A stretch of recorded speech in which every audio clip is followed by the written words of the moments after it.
This canto concerns the yoga of Sri Aurobindo, and David and I have been working a little bit together on combining this poetry with music.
This knowledge first he had of time-born men, admitted through a curtain of bright mind that hangs between our thought and absolute sight.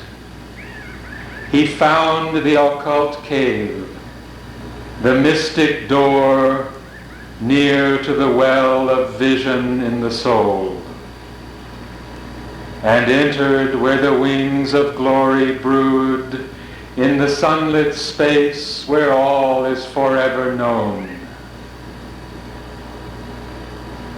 Indifferent to doubt and to belief, avid of the naked real's single shock, he shore the cord of mind that ties the earth heart and cast away the yoke of matter's law. The body's rules bound not the spirit's powers.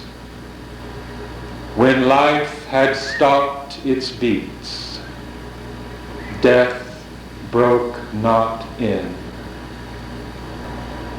He dared to live when breath and thought were still. Thus could he step into that magic place which few can even glimpse with hurried glance, lifted for a moment from mind's labored works and the poverty of nature's earthly sight. All that the gods have learned is there self-known.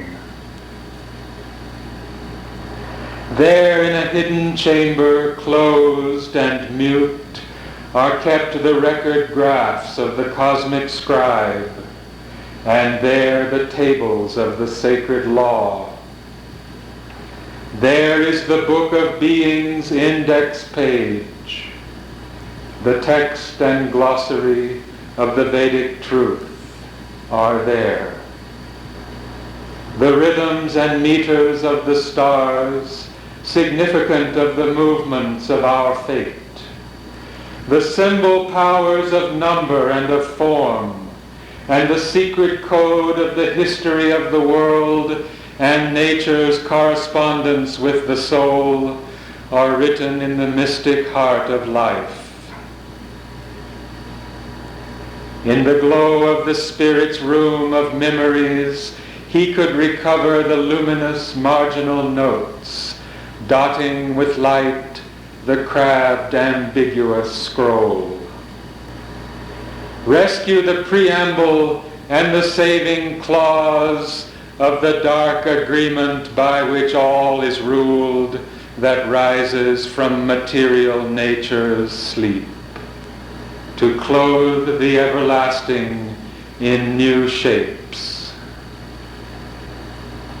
He could reread now and interpret new its strange symbol letters, scattered abstruse signs, resolve its oracle and its paradox, its riddling phrases and its blindfold terms, the deep oxymoron of its truths, replicas,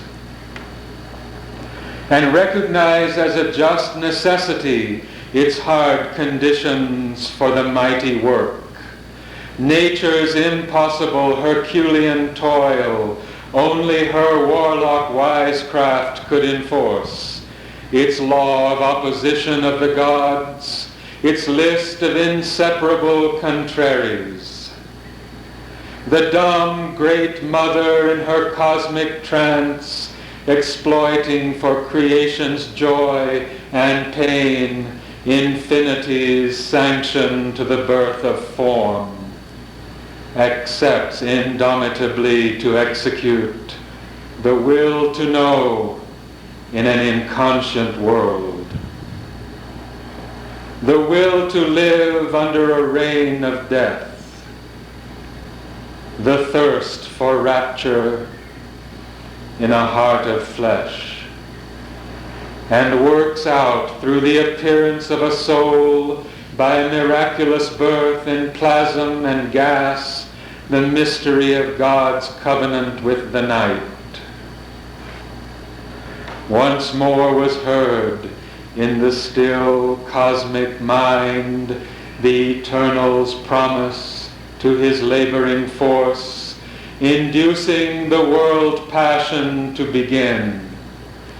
The cry of birth into mortality and the opening verse of the tragedy of time.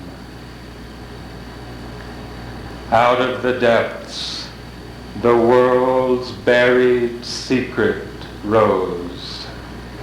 He read the original ukase kept back in the locked archives of the Spirit's crypt, and saw the signature and fiery seal of wisdom on the dim power's hooded work, who builds in ignorance the steps of light.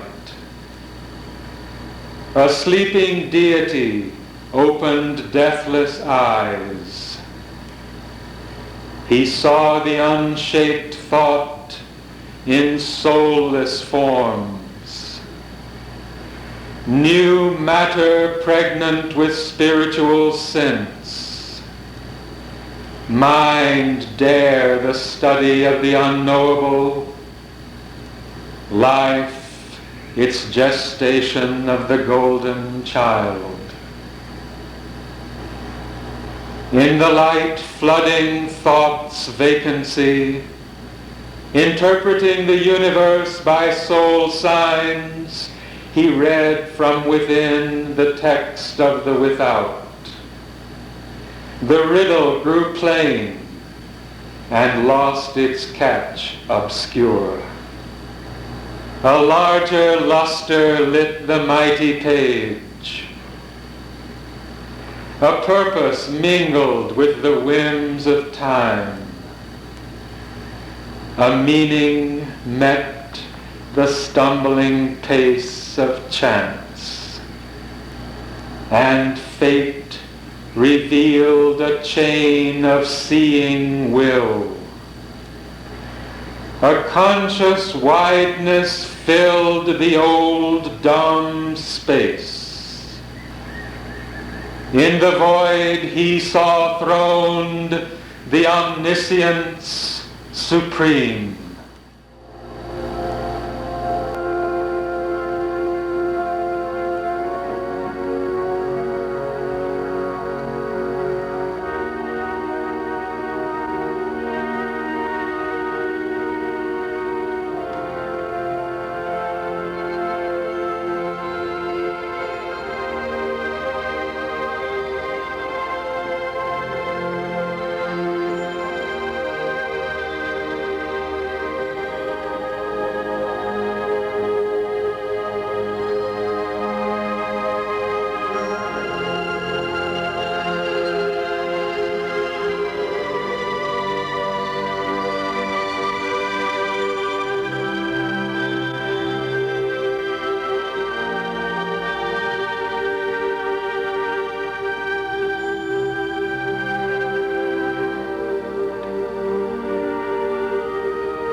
A will, a hope immense now seized his heart, and to discern the superhuman's form, he raised his eyes to unseen spiritual heights,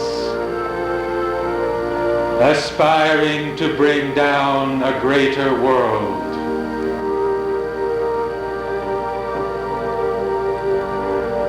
The glory he had glimpsed must be his home. A brighter, heavenlier sun must soon illume this dusk room with its dark internal stare.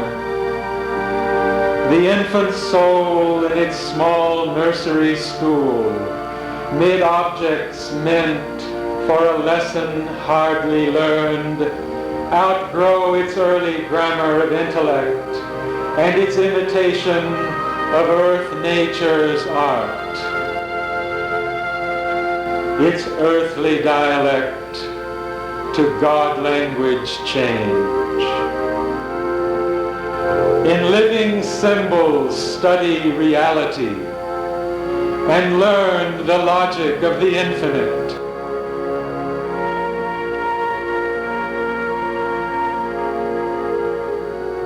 The ideal must be nature's common truth. The body illumined with the indwelling God. The heart and mind feel one with all that is. A conscious soul live in a conscious world.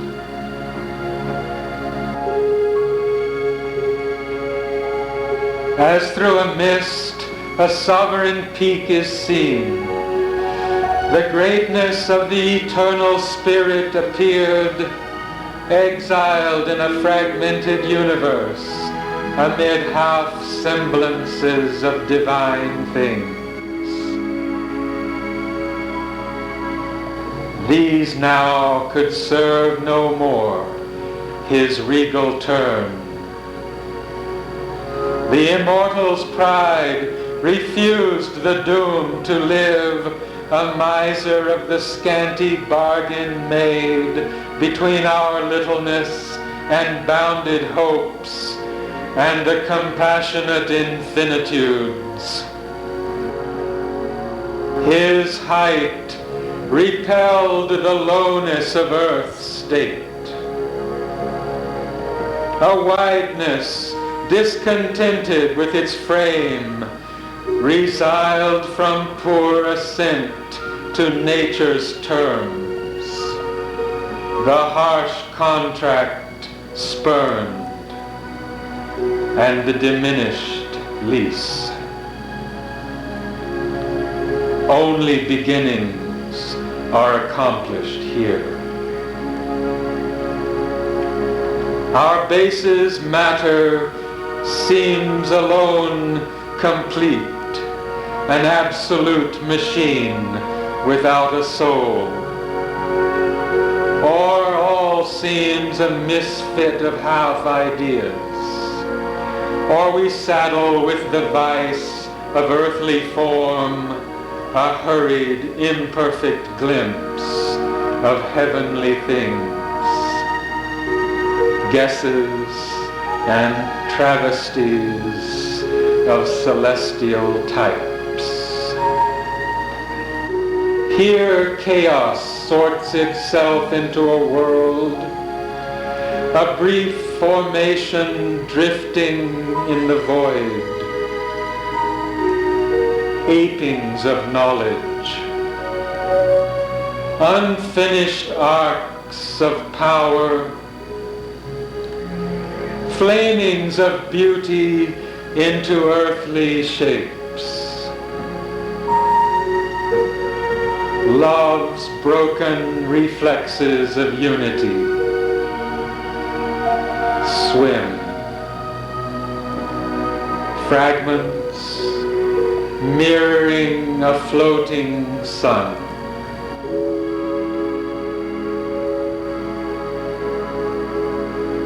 packed assemblage of crude, tentative lives are pieced into a tessellated whole.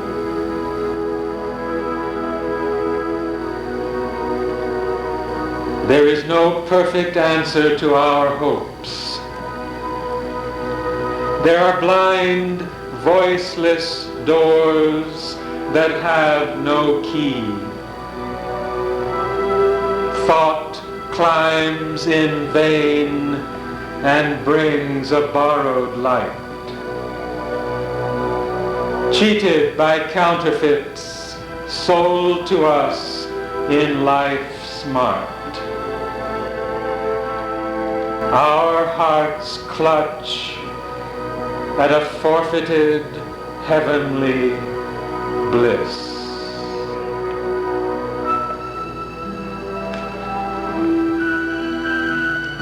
There is provender for the mind's satiety. There are thrills of the flesh, but not the soul's desire. Here, even the highest rapture time can give is a mimicry of ungrasped beatitudes, a mutilated statue of ecstasy, a wounded happiness that cannot live, a brief felicity of mind or sense, thrown by the world power to her body slave, or a simulacrum of forced delight in the seraglios of ignorance. For all we have acquired soon loses worth. An old disvalued credit in time's bank. Imperfection's check drawn on the inconscient. An inconsequence dogs every effort made. And chaos waits on every cosmos formed. In each success, a seed of failure lurks.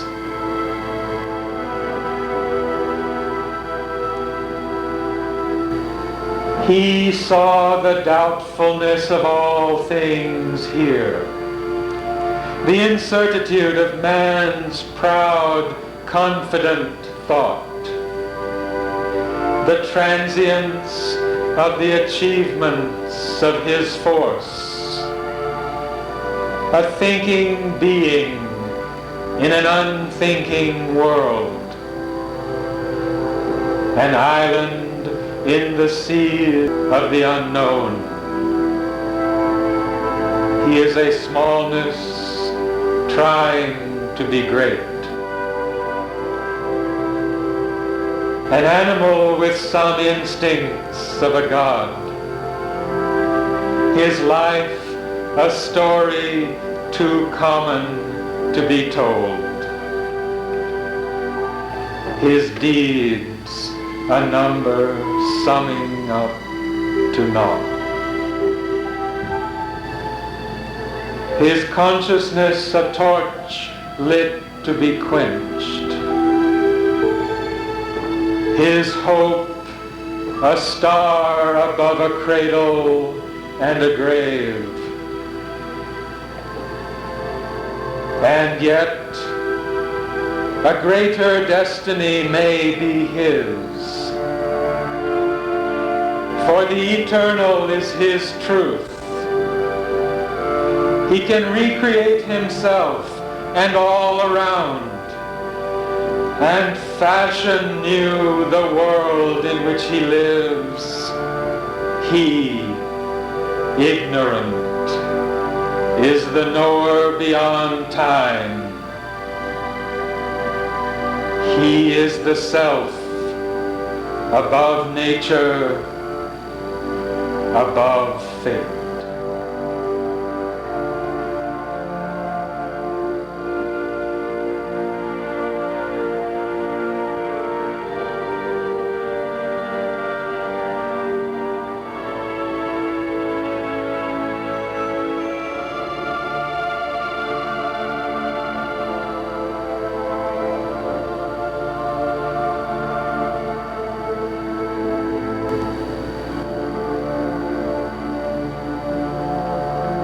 His soul retired from all that he had done.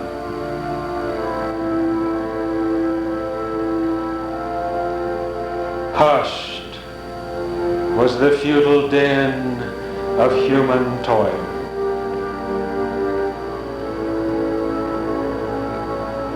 Forsaken wheeled the circle of the days.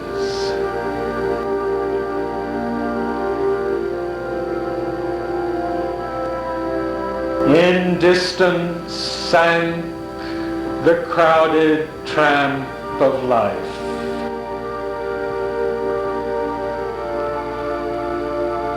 The silence was his sole companion left.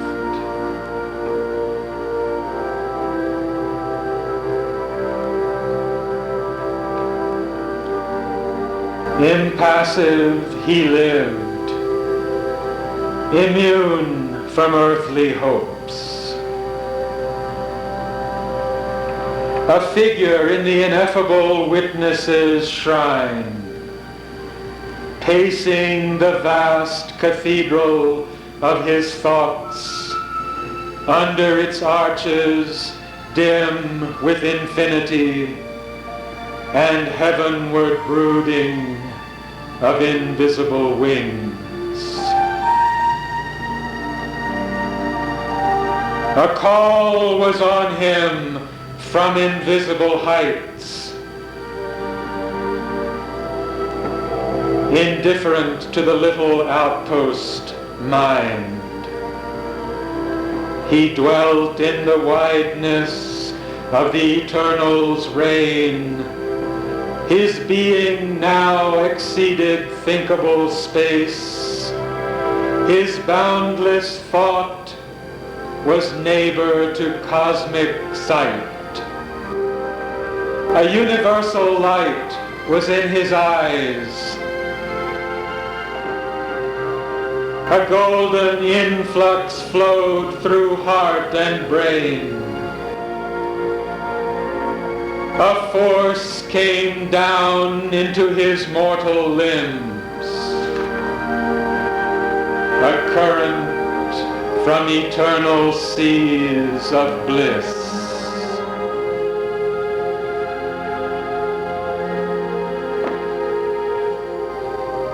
He felt the invasion and the nameless joy,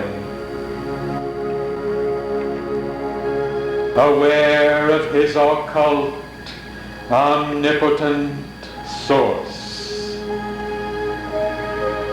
Allured by the omniscient ecstasy, a living center of the illimitable, widened to equate with the world's circumference. He turned to his immense spiritual faith.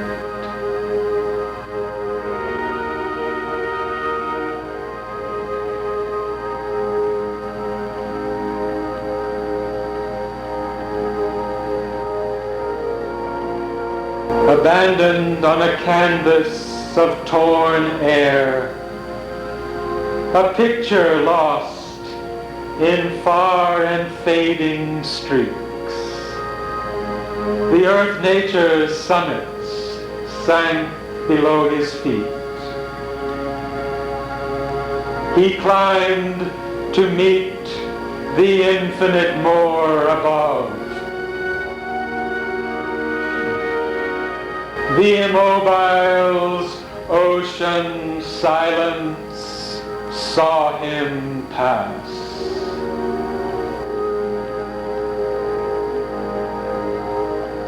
An arrow leaping through eternity suddenly shot from the tense bow of time, a ray returning to its parent sun.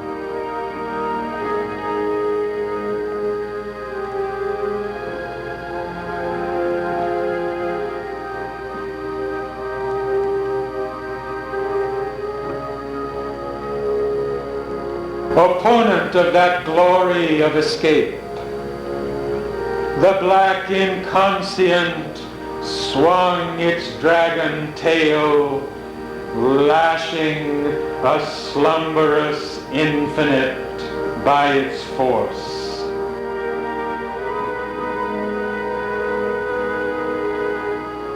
Into the deep obscurities of form.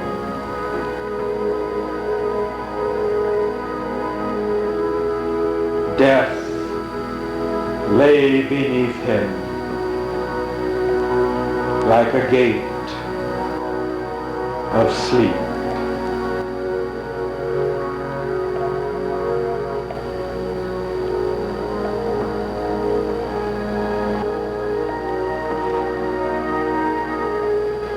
One pointed to the immaculate delight, questing for God as for a splendid prey.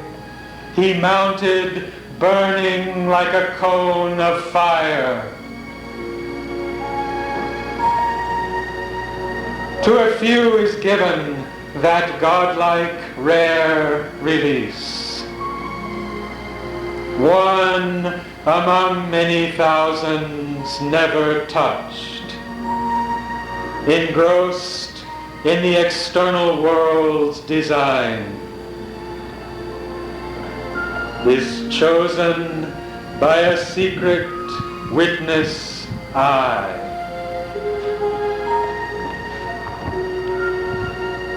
And driven by a pointing hand of light across his soul's unmapped immensitudes, a pilgrim of the everlasting truth. Our measures cannot hold his measureless mind.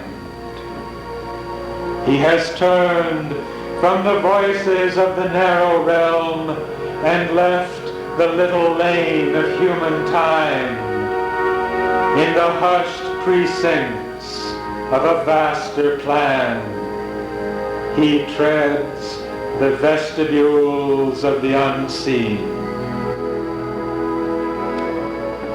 or listens, following a bodiless guide to a lonely cry in boundless vacancy.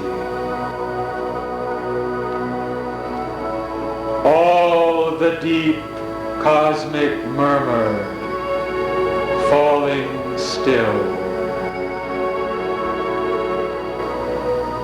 He lives in the hush before the world was born. His soul left naked to the timeless one.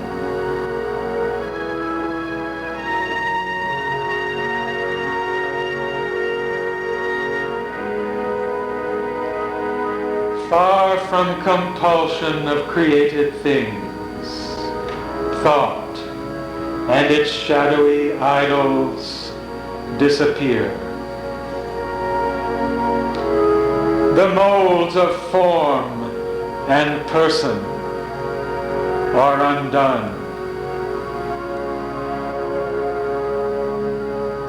The ineffable wideness knows him for its own. A lone forerunner of the Godward earth, among the symbols of yet unshaped things. watched by closed eyes, mute faces of the unborn. He journeys to meet the incommunicable, hearing the echo of his single steps in the eternal courts of solitude. A nameless marvel fills the motionless hours.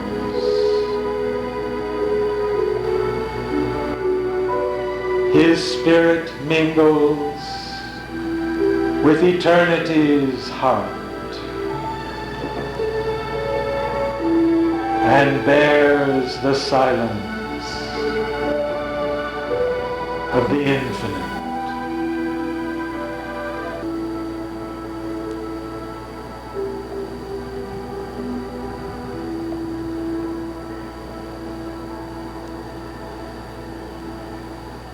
In a divine retreat from mortal thought, in a prodigious gesture of soul sight, his being towered into pathless height, naked of its vesture of humanity, as thus it rose to meet him bare and pure. A strong descent leaped down, a might, a flame, a beauty half visible with deathless eyes, a violent ecstasy, a sweetness dire, enveloped him with its stupendous limbs and penetrated heart and nerve and brain. His nature shuddered in the unknown's grasp. In a moment, shorter than death, longer than time, by a power more ruthless than love, happier than heaven, taken sovereignly into eternal arms, hailed and coerced by a stark, absolute bliss. In a whirlwind circuit of delight and force, hurried into unimaginable depths, upborne into immeasurable heights, it was torn out from its mortality and underwent a new and bornless change. An omniscient knowing without sight or thought, an indecipherable omnipotence, a mystic form that could contain the worlds, yet make one human breast its passionate shrine, drew him out of his seeking loneliness into the magnitudes of God's embrace. As when a timeless eye annuls the hours, abolishing the agent and the act, so now his spirit shone out wide, blank, pure. His wakened mind became an empty slate on which the universal and soul could write. All that represses our fallen consciousness was taken from him like a forgotten load.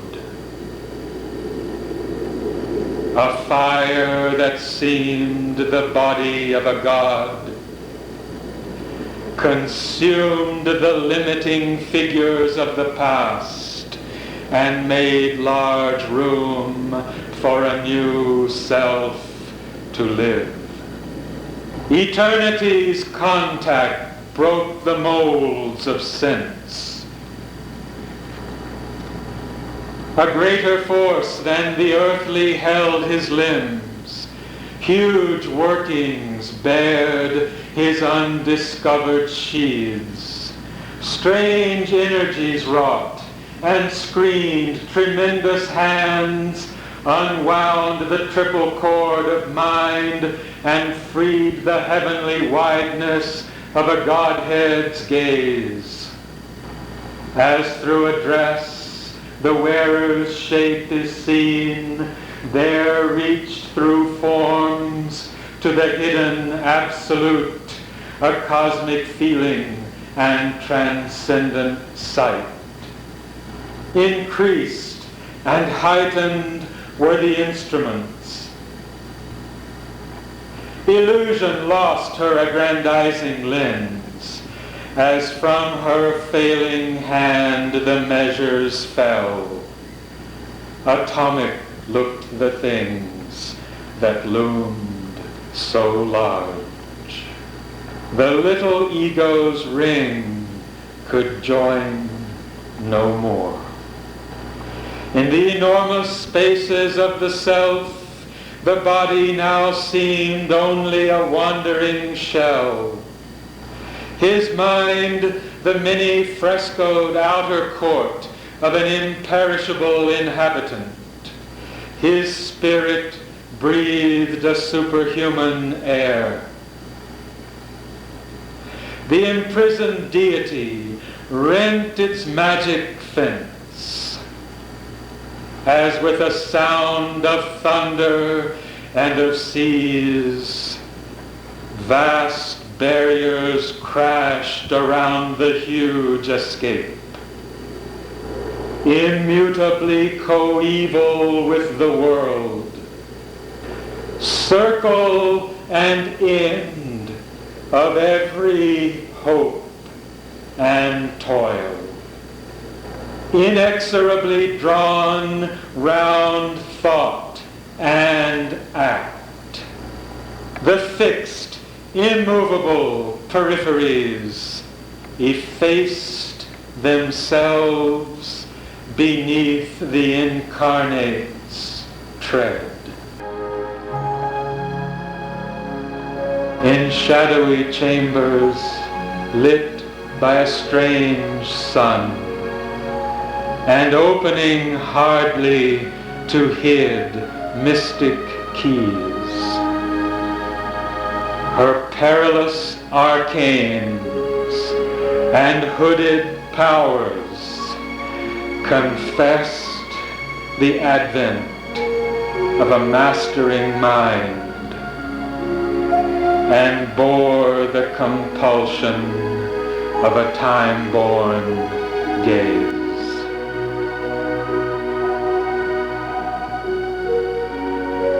Incalculable in their wizard modes, immediate and invincible in the act, her secret strengths, native to greater worlds, lifted above our needy, limited scope, the occult privilege of demigods, and the sure power pattern of her cryptic signs, her diagrams of geometric force, her potencies of marvel-fraught design, courted employment by an earth-nursed might.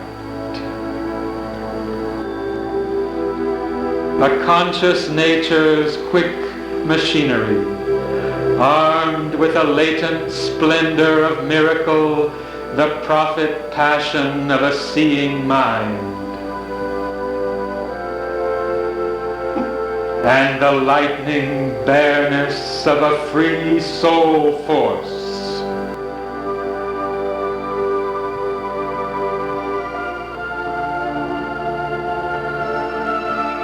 All once impossible deemed could now become a natural limb of possibility. A new domain of normalcy supreme.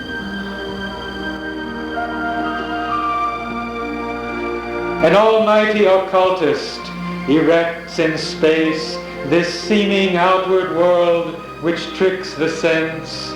He weaves his hidden threads of consciousness.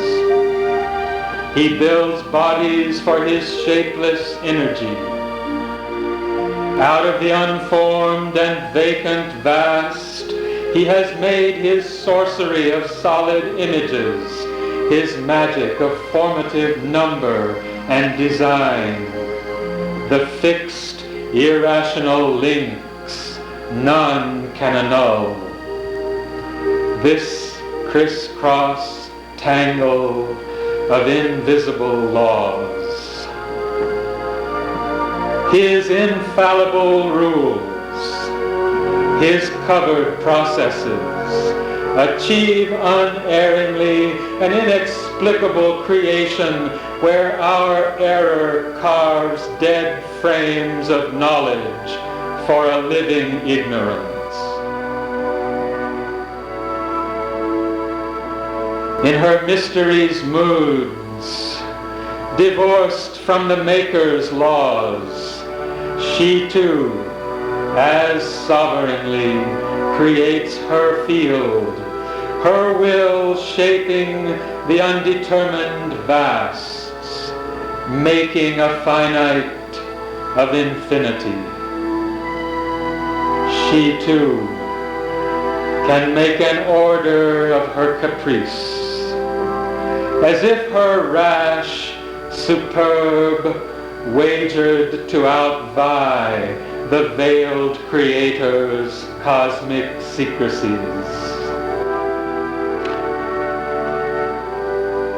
The rapid footsteps of her fantasy, amid whose falls wonders like flowers rise,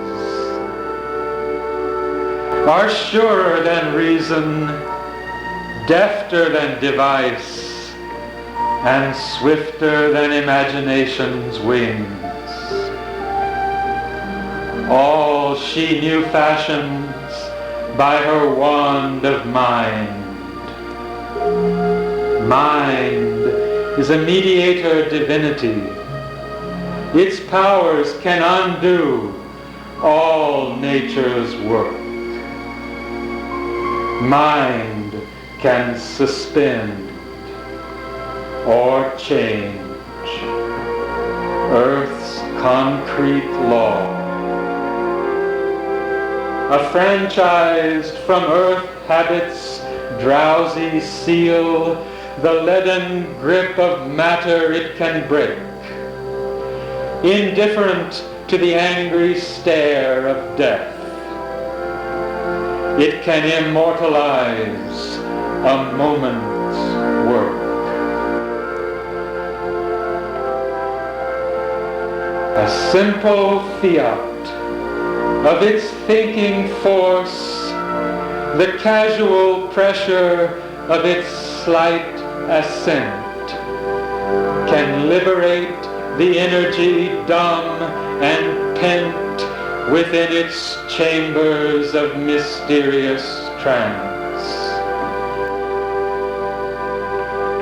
It makes the body's sleep a puissant arm.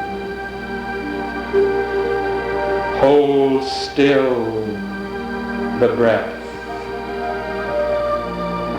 the beatings of the heart, while the unseen is found.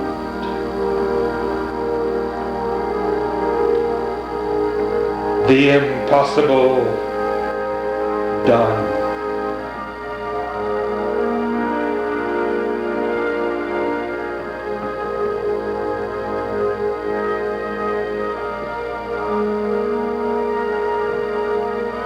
Communicates without means the unspoken thought. It moves events by its bare, silent will.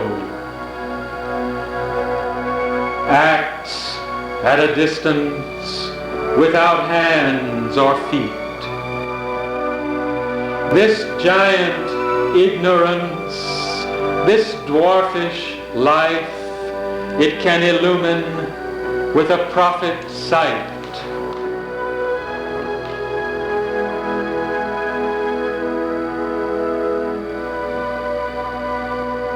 Invoke the Bacchic rapture. The Furies goad. In our body arouse the demon or the god. Call in the omniscient and omnipotent. Awake a forgotten mightiness within. In its own plane, a shining emperor. Even in this rigid realm, mind can be king. The logic of its demigod idea in the leap of a transitional moment brings surprises of creation never achieved, even by matter's strange, unconscious skill. All's miracle here, and can by miracle change.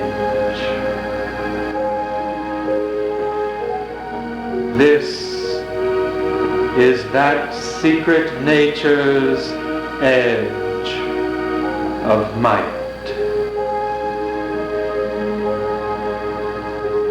On the margin of great immaterial plains, in kingdoms of an untrammeled glory of force, where mind is master of the life and form, and soul fulfills its thoughts by its own power.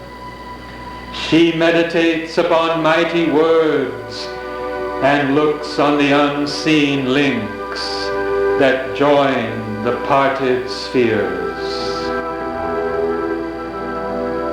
Thence, to the initiate who observes her laws, she brings the light of her mysterious realms. Here, where he stands, his feet on a prostrate world, his mind no more cast into matter's mold. Over their bounds, in spurts of splendid strength, she carries their magician processes and the formulas of their stupendous speech, till heaven and hell become purveyors to earth, and the universe the slave of mortal will.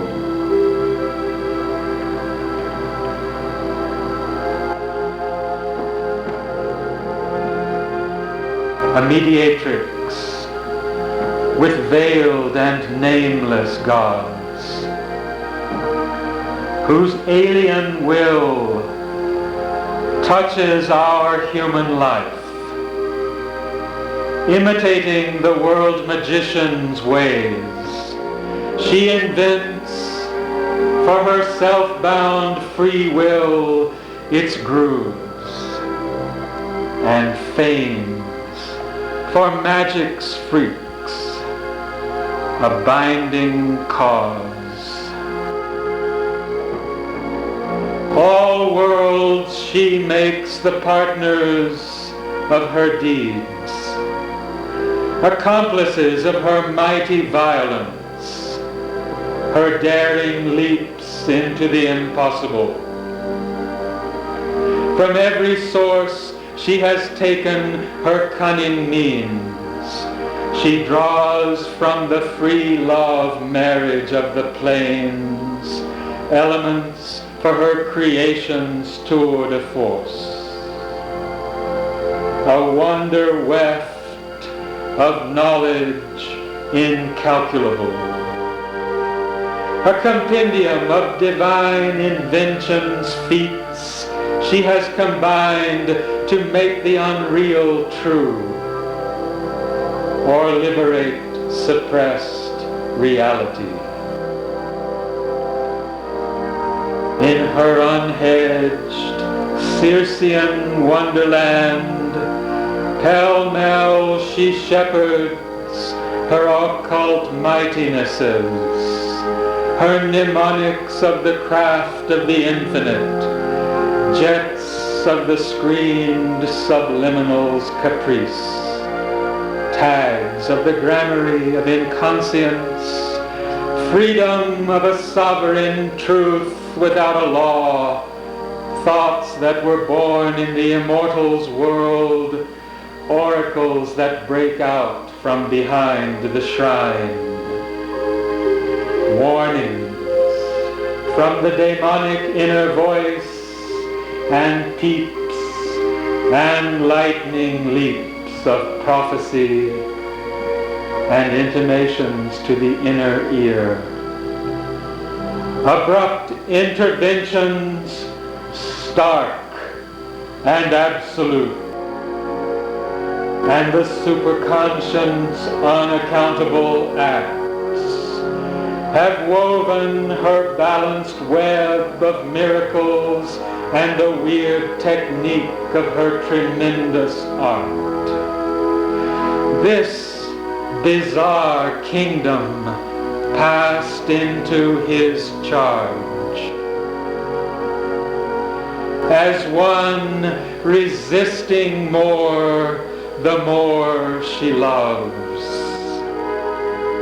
Her great possessions and her power and law she gave, compelled with a reluctant joy.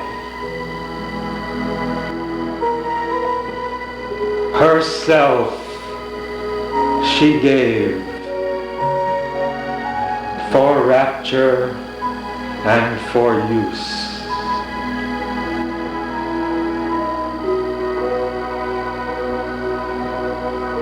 Absolved from aberrations in deep ways, the ends she recovered for which she was made.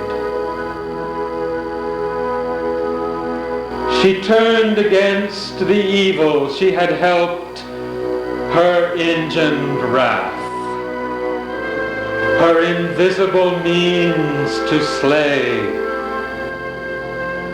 her dangerous moods and arbitrary force she surrendered to the service of the soul and the control of a spiritual will.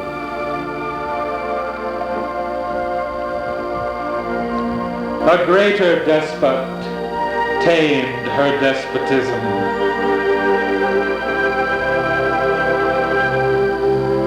Assailed, surprised in the fortress of herself, conquered by her own unexpected king, fulfilled and ransomed by her servitude, she yielded in a vanquished ecstasy.